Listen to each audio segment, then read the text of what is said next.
Hey, happy Tuesday. So glad to have you with us today.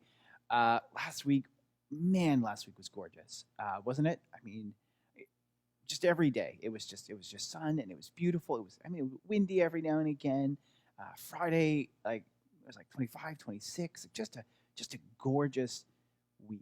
And that got me thinking about what we could talk about this week because if weather forecast holds, and who knows the weather, we look like we're going to have another gorgeous end of May. So I wanted to talk about what it means to kind of practice our faith in kind of the wide open nature. And this feels particularly important because as provinces are beginning to think about what reopening looks like, and as they're beginning to classify different activities as low risk or medium risk or high risk, one of the struggles that we're going to have as a community of believers who wants to gather in a building is we're in a high risk category.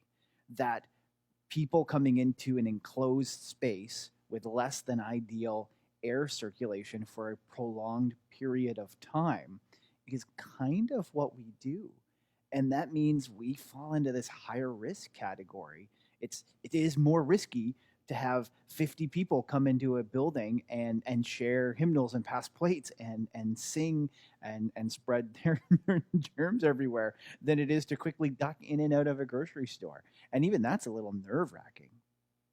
And we've been trying to practice our faith. We've been trying to worship at a distance in our own homes, all through the tail end of March and April and into May. And now we're finally getting some good weather, and that gives us some other options. So all that is to say is I'm sure you've reflected on the passage in the Psalms, Psalms 19, that the heavens declare the glory of the Lord, that the whole earth, the creation all around us tells us something about God. That the passage here in a little more detail, the heavens declare the glory of God, the skies proclaim the works of his hands. Day after day, they pour forth speech. Night after night, they reveal knowledge. They have no speech. They use no words. No sound is heard from them. Yet their voice goes out into all of the earth. Their words to the ends of the world. Day after day, they pour forth their speech. They use no words, yet their voice goes out. Every single day, nature around us, creation around us, is communicating something about God. It's a way that the psalmist here depicts that all of nature, in its own way, in its own shape and form, with its own tools at its disposal, that all of nature around us is in some way worshiping God, that is in some way declaring what God is like, who God is, the essence and nature of some of God's essence and nature.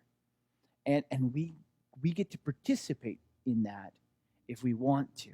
We get to be a part of that if we want to.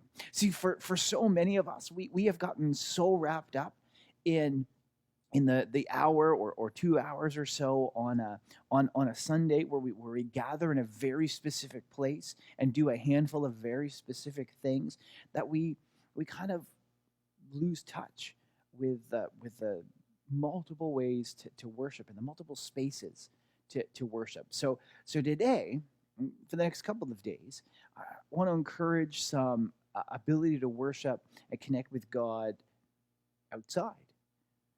Today, I'm going to give you two tasks that I want you to consider, and these are all about sort of receiving.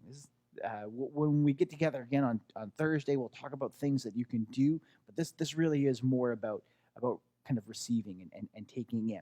And here are the two tasks that I want you to consider today, tomorrow, maybe on Thursday, just as the week is going out. So one, take a walk. Take a walk. Go somewhere in nature, but not just your daily walk that you may be taking. That kind of get out of the house, stretch your legs sort of walk. I mean, you can do them at the same time, but this has more intent behind it. You're intentionally leaving your house, going on the walk, intending as if you are walking with God. Literally, in the same way that you might gather with a friend, someone in your bubble, or someone who is sufficiently far away from you that you can walk a similar path. I mean, I want you to consider going for a walk with God and beginning to listen to the worship that nature around you is offering. Hear the birds singing. Hear the leaves in the trees moving. If you're walking near a lake or a pond or a river, hear the water moving. Listen for other things you can see. Or listen for other things you can see. Listen for other things you can hear.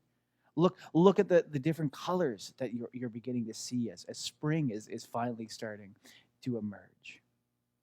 What smells are you experiencing? Again, from time to time, stop and journal. Yeah, maybe you're literally taking a moment to stop and jot down a thought.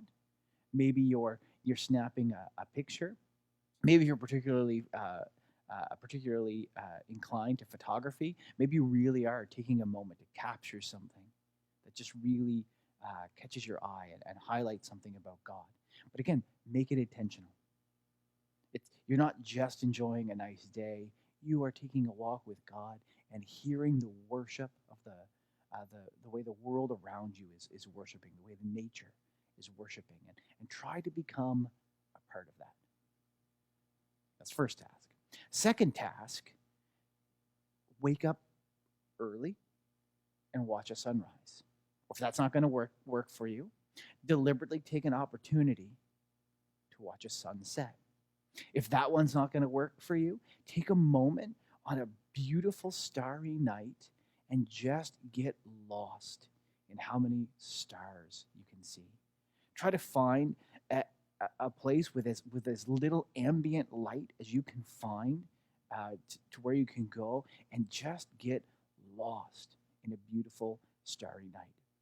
If not that one, take an opportunity to go down to somewhere by the ocean and get lost in the rhythmic waves.